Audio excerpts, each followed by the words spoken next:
Okay, awesome. Go ahead.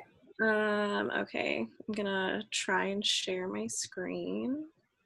Can you guys see my screen? Oh, this is weird. Okay, can you guys see it? Yes. Looks Okay, great. thanks. Okay, so for chapter 2, we were focusing on the strategies of reinforcing effort and providing recognition. Sorry, I'm gonna bring that out so I can see if anyone's saying anything. So I'm just gonna start off by giving a little intro to our group before my partners take it away. So for this chapter, it was talking about student motivation is key in learning. So motivation influences could be persistent students put forth, the effort that students expend, and how long students persist in working on a task. Motivation influences all of those factors. And if you think about it, motivation, it also influences their overall achievement. But what influences that motivation? So we're gonna talk about that. Some of the motivational influences that were discussed in chapter 2 were teacher, parent, and cultural belief, students' beliefs about their own competence, control over the outcome of the task, interest in the task, and the reason for that interest. So again, the strategies that are related to motivation are that reinforcing effort and providing recognition. So why reinforce effort? It's a process that is teaching students about the relationship between effort and achievement. I kind of liked the Google image I found, the don't put in half of the effort unless you're okay with half of the results. They need to realize that there's a correlation between the effort that they put in and their results or the achievement in the end. Students develop a sense of control over their learning. There's an increased sense of competence and control, and there's also positive learning environment, which is developed when we reinforce their effort. And why provide recognition? So a process of acknowledging students' attainment of specific goals, praise and recognition, it results in negative effects on intrinsic motivation. That was discussed in our chapter. So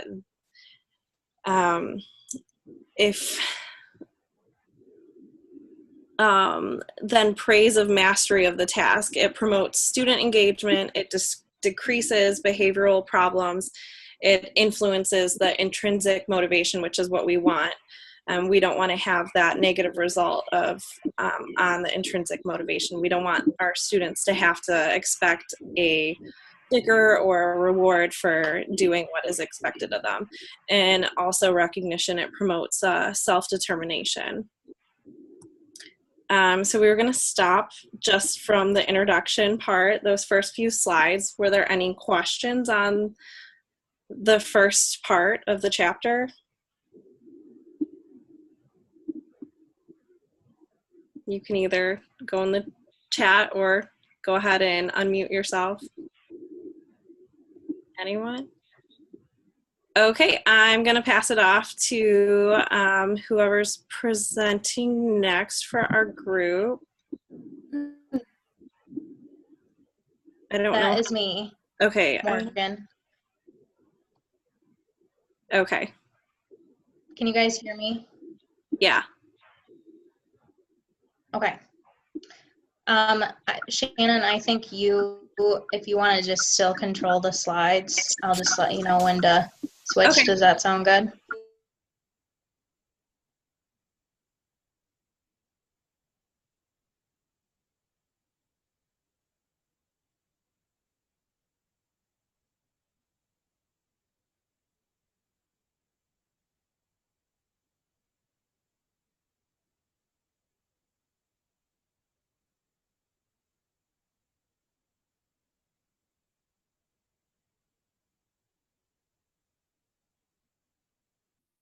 It kind of looks like her screen is frozen. Uh-oh. Like if you look at the picture of her, it looks like she's frozen. Okay, so if you're talking about me, my power went out, and so my internet dropped off until I got this hooked up to my hotspot. So I should be okay from now on. Keep going.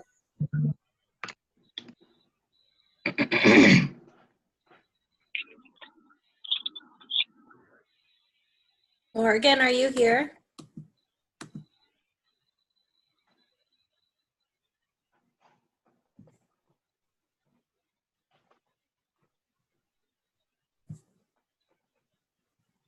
I'm not seeing, there she is. Just joined. All right. I'm back. I don't know what happened. Take it away. All right. So I think slide 8 we can move on to. I'm sorry, what slide do you want? The next one, slide Okay. 8 there. So we'll look a little bit at what it is to link effort and achievement. So some students will look at their achievement and attribute it to things like the teacher or other people that are in their class, or maybe they just got lucky, or and then their overall ability. But these things can't always be relied on. So by linking effort and achievement, you essentially have to retrain your brain to say, instead of attributing the achievement to all these other unreliable factors, you want to link that to something they can control, which is the level of effort that they put forth. And so talking about effort and creating a culture of, effort in your classroom takes time. It's not just like a one and done thing, but it can be incorporated into your lessons. So one of the ideas that was put forth in the book was to have a discussion about what it looks like for effort and achievement to be connected. So you can pull up any sort of news article where it talks about a person who put a lot of effort into achieving something, and then they were able to do that. You could have the students talk about their own experiences where they had experience putting in a lot of effort into something, or you as the teacher, you could share your own personal experiences there. And again, that's something that it just takes time. It's not something that you can do in one day, and it'll have to be built over probably a whole semester or school year. We can go to the next slide.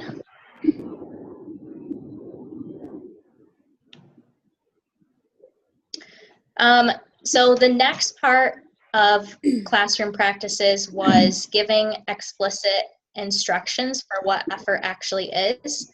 So a lot of times students will think that they worked really hard and they studied really hard to be ready for a test, but really it's not effort if they're not doing the right things.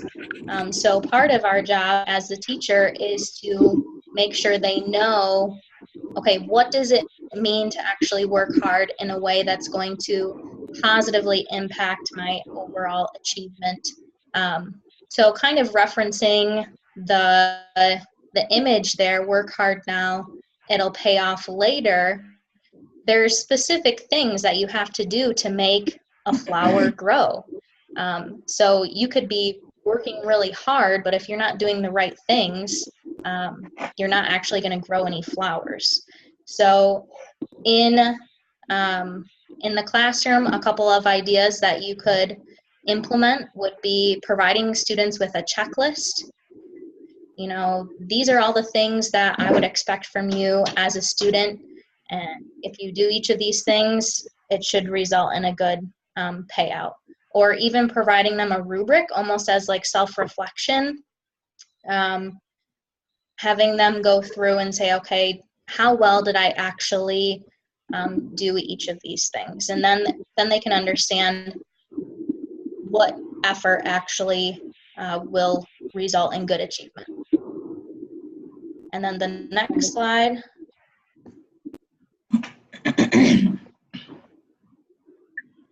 The third practice was tracking effort and achievement, and this is kind of linked a little bit to the last one, but essentially for them to reflect on their own effort, and then again link that to the achievement that they see from the effort. So it keeps students focused, it brings their efforts back to the learning target, and allows them to think about whether or not they're actually making progress. So like I mentioned, one of the things you could do was have students actually reflect on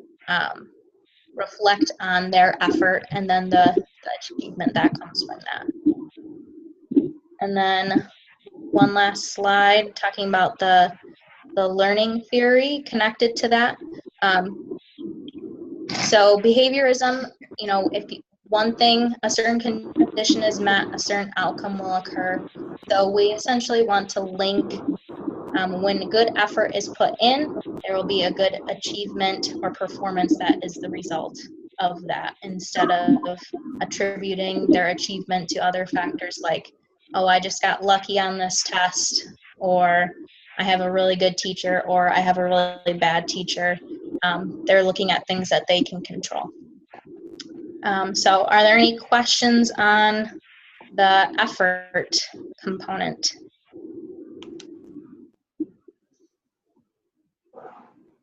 All right. I think Katie will finish it off for us. All right, can everyone hear me okay? Yes. Okay, so my section for our presentation is the classroom practice and how to provide recognition. So for this, there were 3 main strategies. The first one is to promote a mastery goal orientation. The second strategy is to provide praise that is specific and it's aligned with the expected performance and behaviors. And the third one is use concrete symbols of recognition. So we'll go through some details of those. Go ahead to the next slide.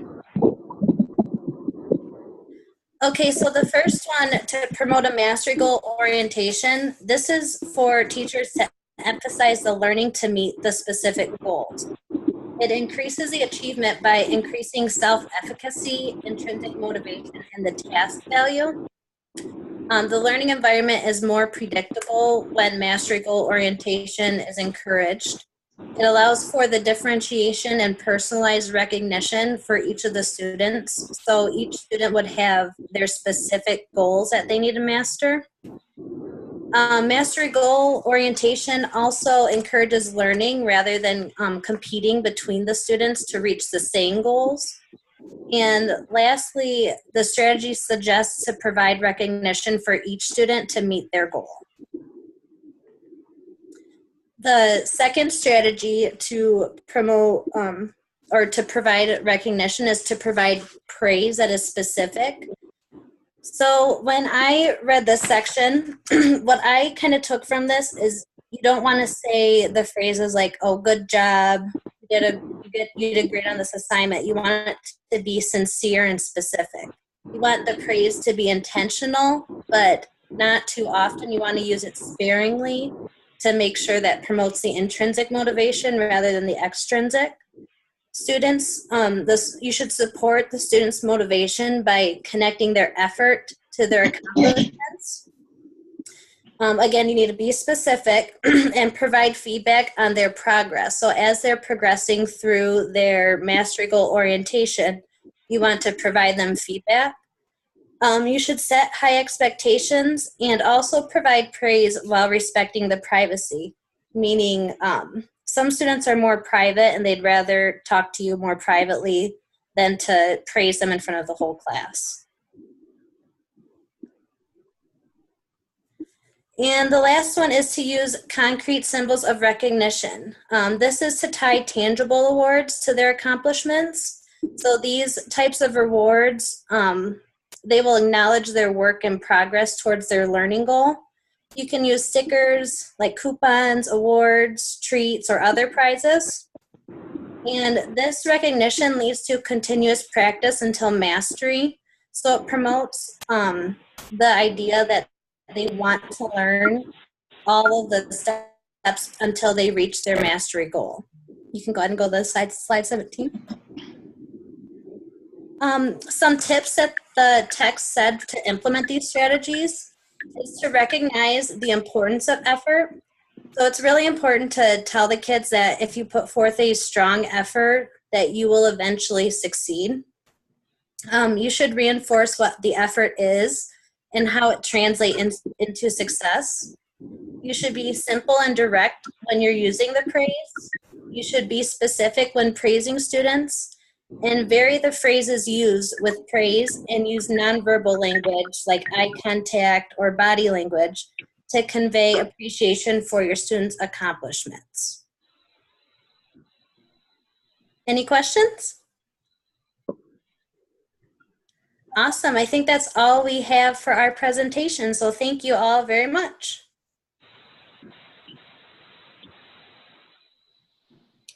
I do want to say very nice job for the very first one for all of you guys. That was a great introduction to how to do this and what to kind of work with.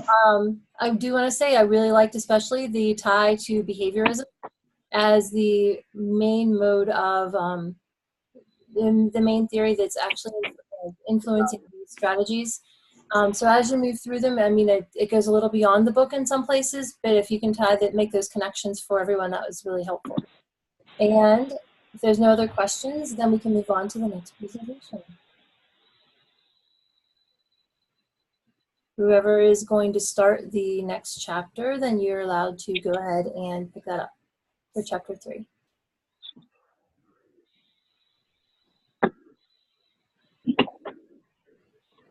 Am I wrong? Is it next week? Yeah, chapter 3 is today. Okay. I'm going second. I think April is going first.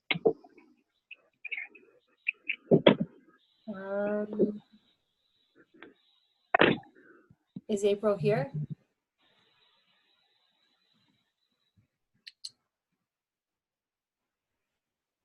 I don't see her I don't name see her there. either. Unless she's on the phone.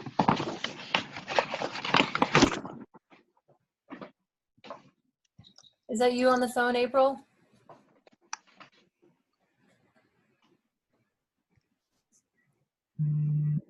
No? Okay. I'm right here. Okay. Don't know what happened. Not a problem. Technology is not being kind tonight. I was here for the whole other presentation, then I don't know where my stuff went. I guess I'm having trouble finding my presentation though, as far as how to share. If you have it on your desktop, Okay. in the bottom, on the bottom of it where it says share screen, on the bottom of the Zoom page, Mm-hmm. there's a little green folder. Just click on that. Yep, I did that. And then you should be able to see the presentation that is open. It's not there. There's nothing there when I open it. That's why I'm confused. Okay.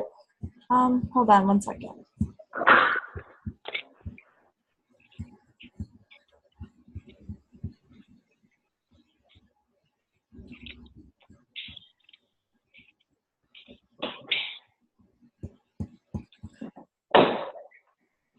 Do you have it in Google Docs or is it as a PowerPoint or PDF? It's Google Docs. Okay, so is your browser open with it? Yeah. Is it on your desktop open or is it minimized? It's open. Okay. Yeah, because I'm looking at it. Okay. All right. If you can't get it to come up, can somebody else on your, okay, there's Dustin sharing. Yeah, Okay. I tried to pull it up. Can you guys see that? Yes. Okay. Would it be okay then for him to click through it for you? Yeah, that would be fine. But now, can you guys still hear me? Yes. Yes. Oh, okay. So can I just start like this then? Yep. Okay. So we were doing chapter 3 on cooperative learning, and I'm giving the introduction and then a couple of the important details that follow. So cooperative learning, these days with the way the workforce is and the way things are going, students need to possess the capabilities and abilities to work with others. And that's really what cooperative learning really is geared towards. It gives each student the opportunity to practice the learning style and perfect it before they enter an older age or adulthood and enter the workforce. It's a major requirement in most fields and by every employee that they are able to work with others. You can go to the next slide. All right. So I started out with this quote from David W. Johnson and Frank P. Johnson, and it said, an underlining purpose of cooperative learning is to make each group member a stronger individual in his or her own right. So really the goal of cooperative learning is, yes, you're working with other people, but you're also learning a lot about yourself as an individual and kind of be able to take away, how you can improve on some things that you have seen from other group members. When teachers use cooperative learning in the classroom, they're setting their students up for success in collaboration and cooperation. Cooperative learning is theoretically grounded, yet it's really misunderstood, mainly because so many people have so many different definitions of what it really means. But Dr. David Johnson and Roger Johnson, they had 5 key elements that really helped them define cooperative learning. And the first one is positive interdependence. And this one is really to ensure success an individual promotes with the other group members. So kind of that sink or swim mentality that they have to work together to get, to complete a goal. And either they succeed, their whole group succeeds, or nobody succeeds. So really taking accountability for that. Then we have face-to-face primitive interaction. Individuals really need to encourage and that effort that we talked about in second chapter really comes into play. The effort to achieve and help one another learn. And then we have individual and group accountability. You have to make sure that when you're in a collaborative learning environment, that all the members actually are contributing to the end goal and to the achievement of the group, and they have to really help one another. Interpersonal and small group skills.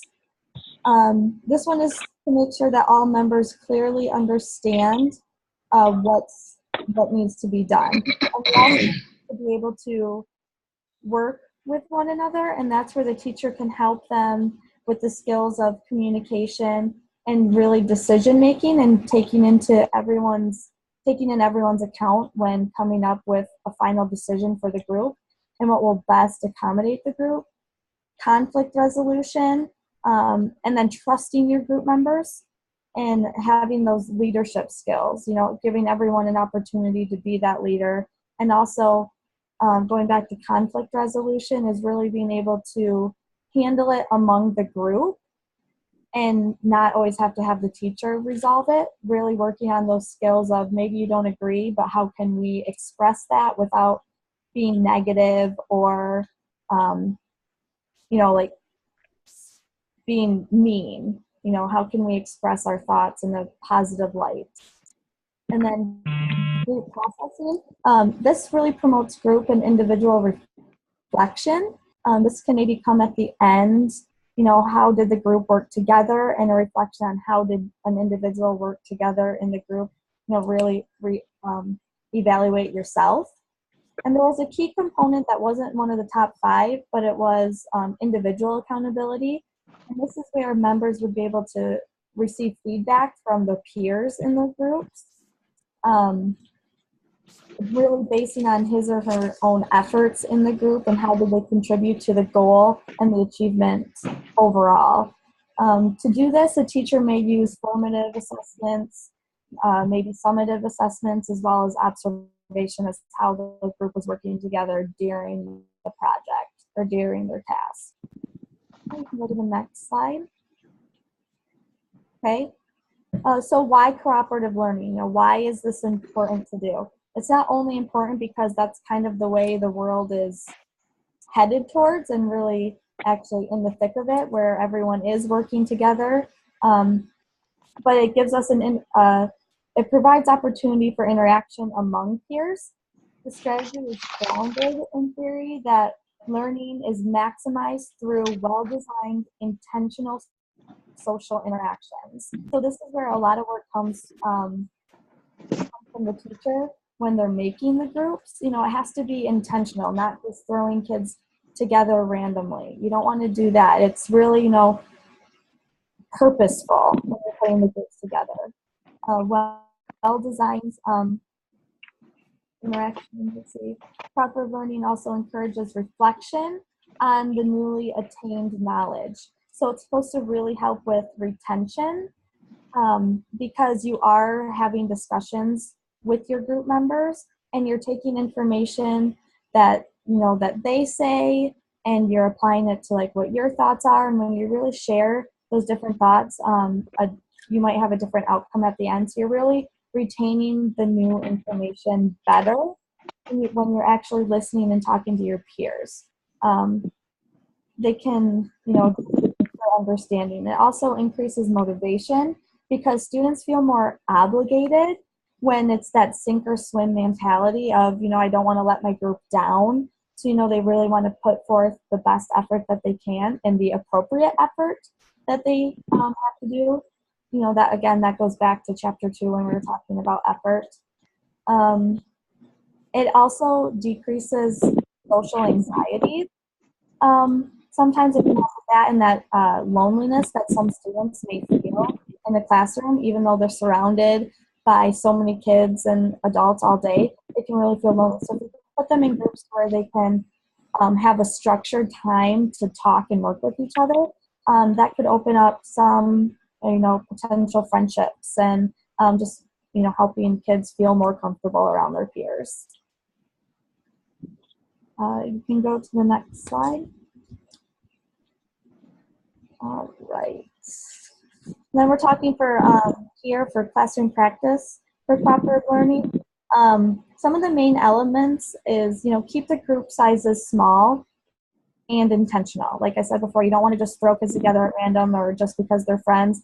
And for cooperative learning, really not letting them pick their own group. That tends to be just, you know, buddies hanging out with buddies. And we want this to be a real learning experience for them and for them to help each other learn. So it really has to be intentional for the teacher. And use it consistently. So, you know, don't just do it once or twice a year, you know, do it consistently. So they grasp the idea of, you know, working together and those social skills that come with it and the cooperation. You also want to include positive interdependence and individual accountability. And that was my section. All right, can you guys hear me? Yes. All right, so as April stated, a couple of the key elements of cooperative learning are positive interdependence and individual accountability. And by using these elements in cooperative learning, teachers really set the stage for students to be responsible for their own learning. They are also responsible for the learning of those in their group and for the ability to demonstrate what they know, understand, and are able to do. And the text provides a really good example, I think, of how exactly positive interdependence and individual accountability can work together to create cooperative learning. So first, I just want to really quick go over a summary of this hypothetical lesson that they give an example of. It's for 5th grade social studies lesson by Mr. Washington. And the first thing that he does is he divides students into groups and has each student take on a specific role within that group. Each group is then responsible for reading material and answering questions about it. Later on, each individual group pairs up with another group to compare their answers and to hopefully create deeper discussion. And then the next day, Mr. Washington assigns a student to individually write a 2 to 3 paragraph summary of the topic. So that's kind of the what real quick, but then I wanted to focus more on the how the teacher is able to create this in a cooperative learning lesson. So I noticed the teacher really did three major things throughout this, so I called them the three E's. First, he emphasized the elements of cooperative learning. Right up front, he took the time at the beginning of the lesson to actually explain to the students what cooperative learning is, why they were doing it, and how he wanted each student to experience both positive interdependence and individual accountability, which I thought was really neat. Next, he explained the specific roles in the groups that each student might end up having.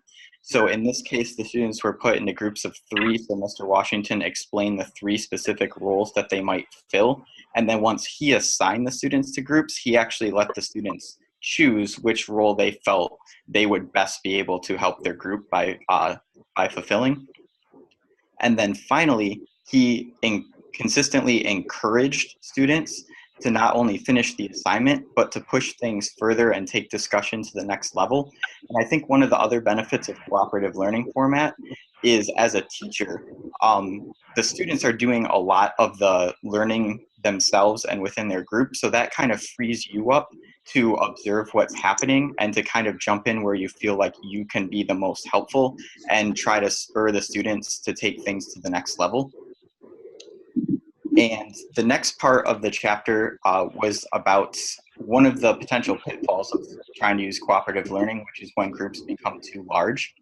Research has shown that when groups exceed 5 students, group work becomes less beneficial. So remember, when it comes to group work, more than 5 and you will deprive your students of some of the benefits they could otherwise have. And specifically, some of the major problems if the groups are too large is a lack of motivation for students to complete their work, a loss of the individual accountability as students start to believe that somebody else in their group might just handle it, a loss of social pressure, which at first might not sound like a bad thing, but that social pressure and not wanting to let the team down is a big element of cooperative learning and trying to get students to really put their best forward. And finally, if the groups are too large, you lose that element of positive interdependence. So with that, I'll turn it over to Allison for the last part of the chapter. All right, so the last part of the chapter was kind of more about how you use it in your classroom, use cooperative learning in the classroom. So in the classroom, you need to use it consistently, but also systematically, meaning like don't overuse it, because a lot of times you just go, oh, let's get in a group, let's get in a group. But if you overuse it, then like Dustin just said, it loses the individual accountability, because not only do kids need to learn to work in groups, they also need to learn to master those skills independently. You should be changing also how you group the students so they're not constantly working with the same group of students all the time. Because they'll get bored, but then they also they get too comfortable in that group and they're not doing different roles and things like that. You should also provide your students with opportunities to practice, meaning do a simple activity instead of a big group assignment so that they can really practice those roles that you want them to do in there. And then you should vary the types that you use. So there's 3 types. Informal, formal, and base groups were the 3 types. Informal is just like a quick pair share, or like a turn to your neighbor. Formal is like where you would assign a group for a specific assignment. And then a base group is more of a long-term group where you would have the same group for like a semester or a year. You can go ahead and go to the next slide, Dustin. So cooperative learning with today's learners.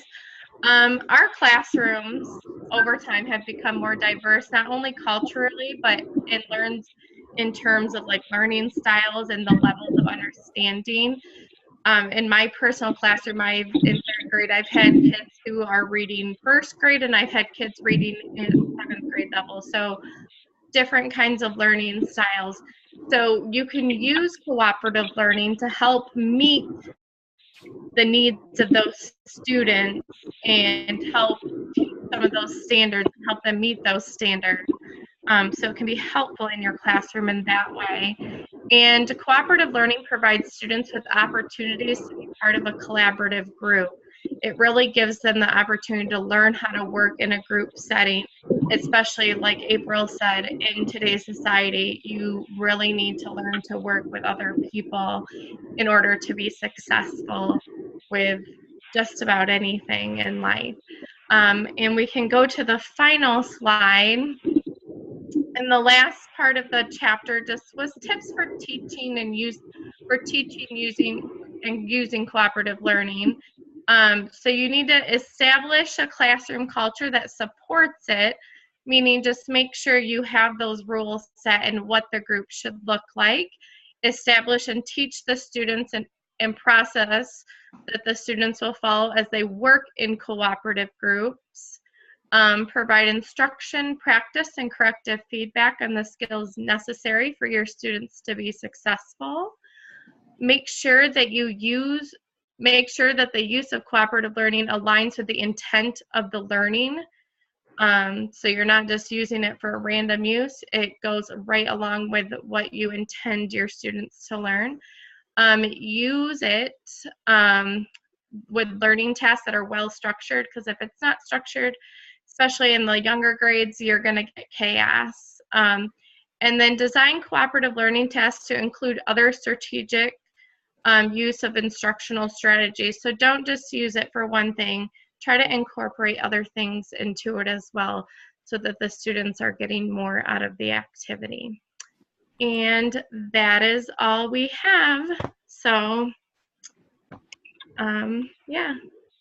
That was really a great job as well. I will tell you that it is probably going to kick us off in just a moment, because I've been free Zoom for one more week.